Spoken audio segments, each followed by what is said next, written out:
for tuning into Activities at Home. So in this activity, you're going to again need some kind of ball or wadded up sock for this. And then we are using here some kind of target that you can have that will stand up. So we've got these wonderful cut up Jenga blocks that I made. And then you could use milk jugs. The gallon or half gallon size. You can use 2-liter bottles. You can use the 20-ounce bottles. As my wife said, you could use stuffed animals as well. Anything that will stand upright for your target.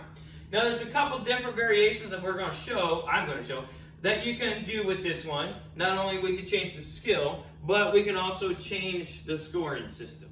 That way, you can keep it fresh for your kiddos. So I'm going to first talk about rolling because that's probably the safest thing to do when you're inside. Obviously, I'm in my garage. It's not too cold today.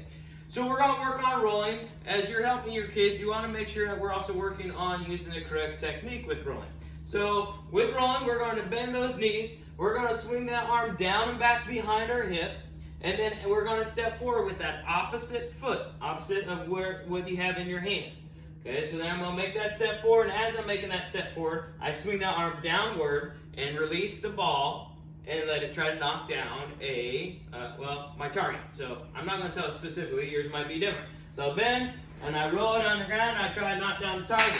So now I'm going to go, and I'm going to get my sock. I'm going to leave that down, okay? And I'm going to come back, and I'm going to roll again. Now, if you have multiple kids, this is great. You can time the kids to see how fast they can knock everything down and set it up and try to beat their time over and over again. Or if you want, you can make it so whichever kid, kids like to compete against each other, whichever kid knocks down the very last one. As you can tell, my sock came unrolled. So if that happens, you gotta fix it. Or you can play it so that when the last pin knocks down, or target, I should say.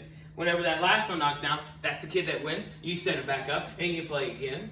The other option is, with any of these, and then I'm going to talk about skills, is when I roll it and I knock down one, I stand it back up and I would get a playing card and I'm going to try to collect cards. So now this is one that will kind of keep it moving for a little bit longer. And so every time I get it, and then at the end you can tell your kids, oh, I'm looking for how many hearts do you have? So now they can count hearts. You can make it more in a math thing where they're adding the numbers. So I have a 3, I have a 4, I have a 7. So whatever that adds up to be, 12? No, that's not right. 3, 4, I said 14. Sorry, I couldn't remember my numbers. And that's how many points I have. So you can do that way as well. So other skills to throw into this activity to kind of keep it fresh, you can also put the ball or object on the ground and you can work on kicking. Now with kicking, there's a couple different things. With the younger kids, it's a little bit harder for them to make an approach to the ball, so they could just stand next to it. So what they are going to do is they're going to make an approach to the ball, make an elongated step, leap, okay, to that opposite foot from what they're kicking with. That foot's going to go plant right next to the object I'm kicking. So I do my leap and bend that leg back, okay? As I swing it forward, I'm going to hit it with the instep of my foot, contact it with the instep of my foot to go towards those targets. So I make my leap, my kick,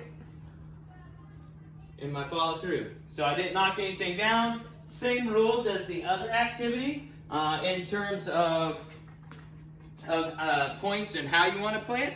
Again, that's up to you and your family. You can change it up every day. The other skill we can use with this one is throwing. All right, so now I could use throwing skills.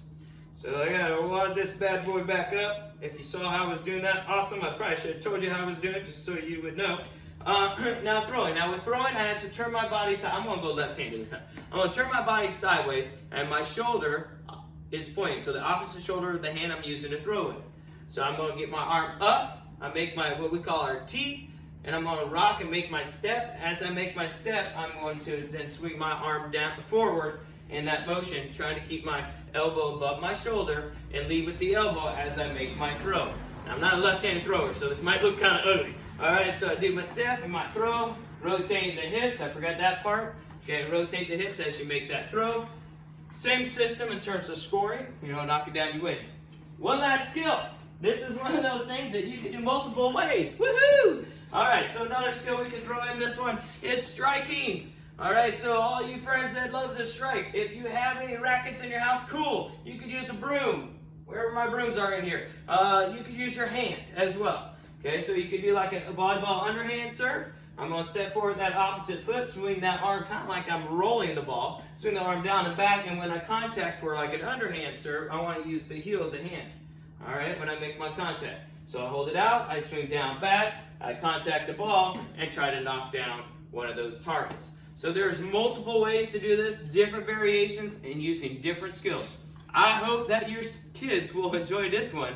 I'm Coach Pirillo reminding you to keep on moving.